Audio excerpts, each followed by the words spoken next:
Hello everyone and welcome back to our YouTube channel. In this video, I'm going to show you how to fix Peacock TV mobile app not working.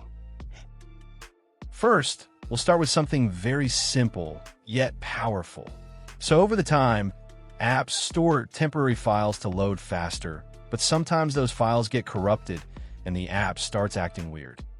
To resolve this issue, we will first head over to our device settings. From here, scroll down and tap on General. Once you're in the General Settings tab, look for iPhone Storage option and tap on it. Over here, you can either search for the app or you can scroll down and look for it. Then tap on the app.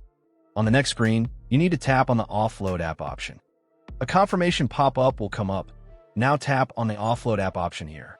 It'll take a bit for processing, and then a reinstall button will show up. Simply tap on it to reinstall the app. This should resolve the issue, but if it doesn't, then you need to check if the app is running an older version. Head over to App Store. From here, double tap on this search icon in the bottom right corner, and then search for the app. Once the app comes up in the search result, and if you see this update button right next to the app, simply tap on it to make sure you're running the latest version of the app. However, if you continue to encounter this issue, then you will need to completely reinstall the app, which usually resolves the problem. Head over to this screen the way we did before. And over here, tap on the Delete App option here to uninstall the app from your device. A confirmation pop-up will come up.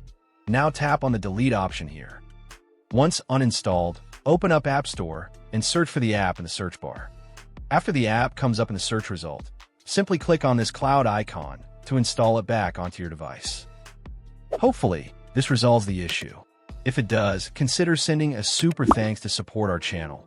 And also don't forget to hit the subscribe button. We'll see you in the next video.